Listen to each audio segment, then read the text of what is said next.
Hey friends, welcome back to our final week together. This is week 4. We want to let you know we've been so honored to take this journey with you. Let's go over some of the things we've learned through the last 3 weeks. One is we are talking about processing the pain of grief. Grief is in your heart. It is not intellectual. It's not in your head. Grief is normal. It's normal and it's messy. It's not going to be clean and simple. It's going to be hard. It's going to take a lot of work to get on the road to healing. One of the 3 things we know that grievers will often do first is they will resist. They will react and they will avoid. They do everything that they can think of to get away from this pain and not want to have it, or they think they're not worthy of allowing that grief in. They can also find their way into very negative behaviors that they are engaging in as a means of avoiding the emotions or the feelings that are coming up for them, which could be overeating, oversleeping, overdrinking, using recreational drugs, any number of negative things to help avoid the pain. One of the other things we know is that we can overindulge in negative emotions. So confusion, worry, fear, becoming overwhelmed can be a negative emotion that a griever can get stuck in, almost like you're a hamster on the hamster wheel going round and round. I want to just touch on fear for a second, because that was really prevalent with me, and this is not something you and I have ever spoken about before, but after Donovan died, the fact that it was my second child I had lost, I was then so fearful every time Lewis left the house, every time Jordan left the house, that something bad was going to happen to them. So I can identify with it. That is something very common that would happen. One of the other things that can happen, quite often we see this a lot in our grieving friends, is victimization. Yeah.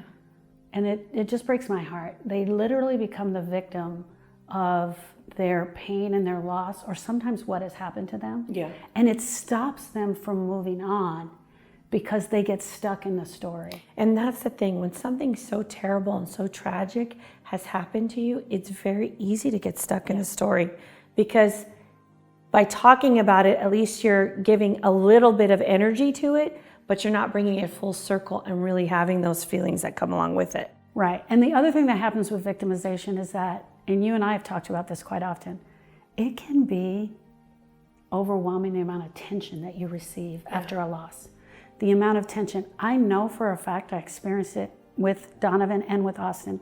People were just walking up, giving money.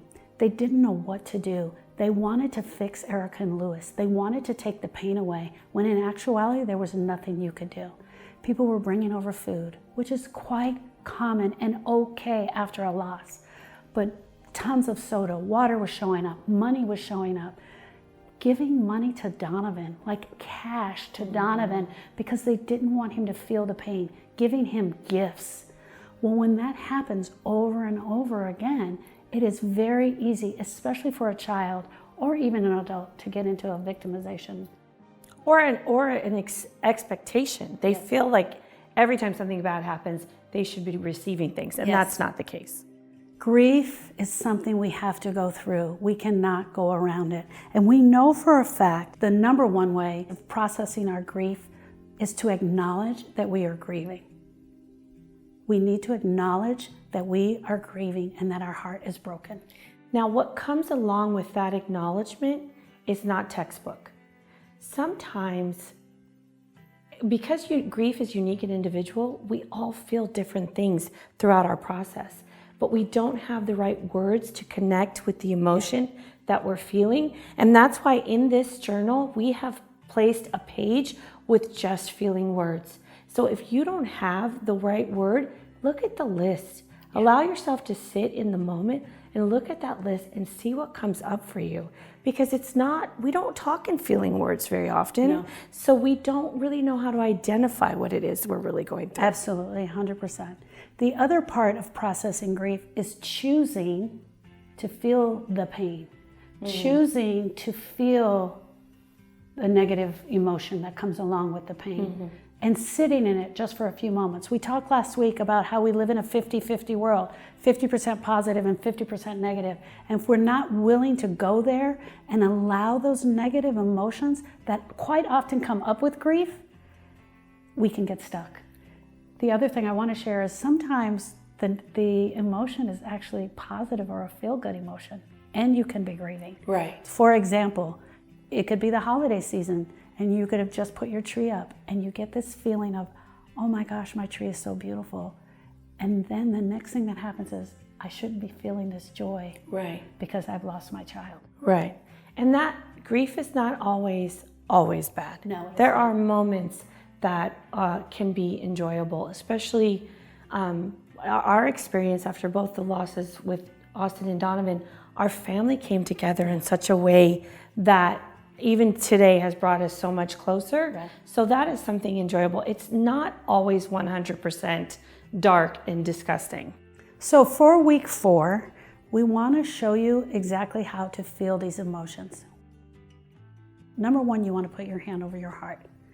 You want to lean into the pain just a little bit. You want to name this emotion, sadness. Where do I feel it? I feel it in my heart. I feel it heavy. Write down where you're feeling it. Is it in your gut? Is it in your back? Talk about it. What color is it? What is it doing to your body? What reaction are you having to this emotion? You absolutely want to document in your journal from week 1 to week 4 so you can go back and look at how much progress you've made. Because if you've really been allowing yourself to feel the feelings, to write the ugly things that come up, you will have a release and it will start you on your healing journey. Right, that's great. Here's the other thing. If you are resisting and you've gone a long time with resisting, you can bring the emotions up. You can go in your room and close the door, pull up some old texts from a loved one, play some songs, or simply just start journaling about them, things that you miss of them, things that you wish had been better, things you wish would have been different. You can bring up this processing that needs to be done on your own. For sure. This is such a great tool. Yeah. I'm really glad we came up with this. Right. And I think that it's going to reach a lot of people because it's a way to ease into something that typically can be very scary. This is week 4. It is not the end of our journey together, and it is not the end of our relationship.